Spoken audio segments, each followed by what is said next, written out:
12月3日、富士スピードウェイで開催されたNISMOフェスティバル。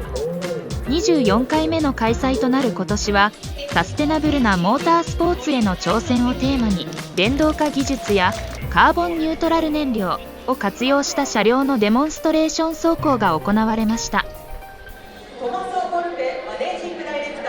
日産フォーミュラEチームからは、ボルペ代表らチームメンバーが来日。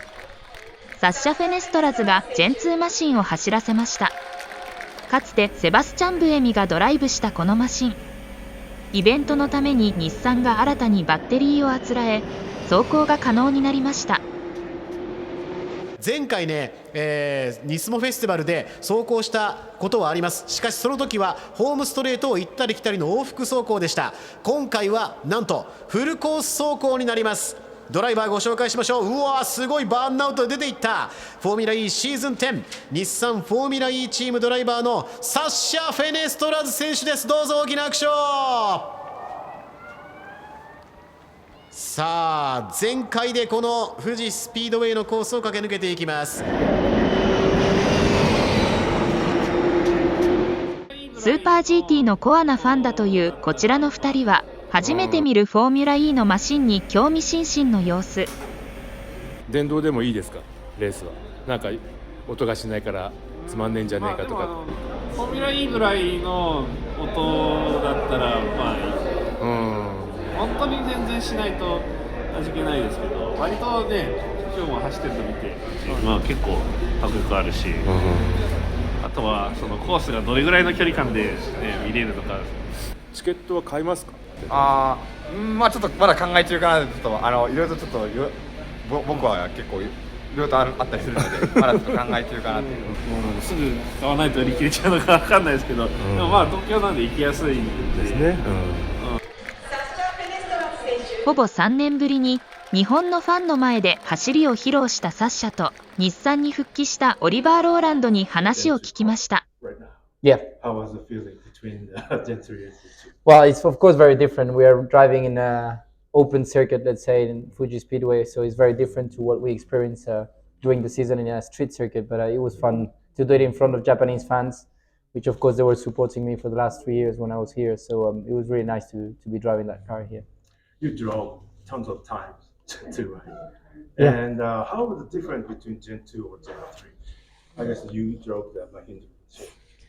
Yeah, I mean the obviously the main difference is the car's moved on in terms of development. The power is significantly more. We now have also the ability to do regeneration on the front axle as well as the rear axle. So the combined regen has gone from I think 250 to 600. So it's quite a big step, which means that the car in itself is quite a lot more efficient. But from a driving perspective, it feels a little bit longer, a little bit more. Harder to manage at some points in terms of like balances throughout tracks, but yeah, globally I think the feeling is quite similar on push laps. Do you find any difference between the Gen 3 machines previous Gen 3 and you drove the Valencia, this new Gen 3?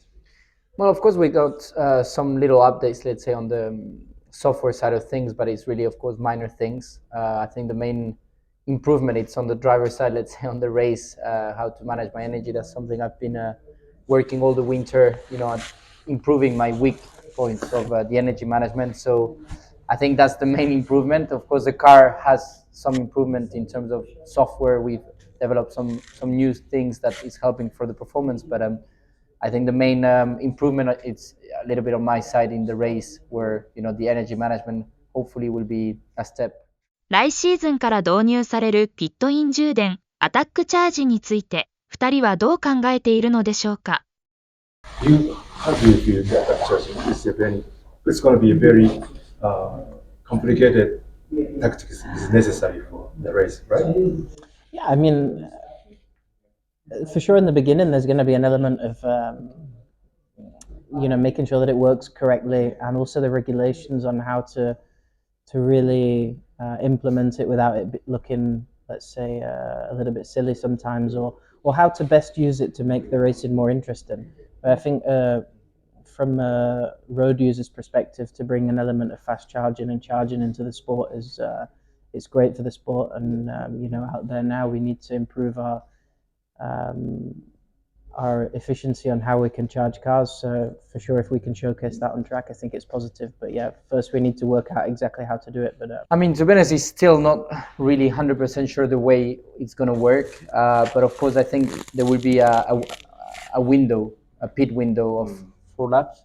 I think it is. Longer, but it's between a sock of the Yeah, battery. it's between the stop, but I think Yeah, it's a it 4 depends or on 5 the track, laps. but yeah, a bit longer or shorter. So it's like a pit stop window of, let's say, an example of 5 laps. So of course the strategy is between those 5 laps. But at the moment we didn't get into details about this yet because of course Mexico we don't have a fast charge. It will be only for maybe in the future. So we'll see. But at the moment I think it's definitely going to implement a lot more strategy work on the side of the team. Because at the end of the day, we can talk to the engineer while driving, but it's very difficult for us because we don't know really what's going on around us in terms of when and who is going to pit. So I think in a way it's very good for the team to have this kind of extra stress, let's say. ボルペ代表はアタックチャージでよりアグレッシブな戦略が求められるだろうと話します。The last season, the tactics of Formula E, Nissan Formula E, is a little bit conservative, I think. We were all learning how to use these vehicles and how to master the efficiency management. I agree with you that season 10 might see some more aggressive strategies. Also because of the fast charging technology, because you will have more kilowatt to play with. So you might have races where having more energy at your disposal, you might feel more confident to be more aggressive. So let's see, but I agree, probably strategies will be more aggressive.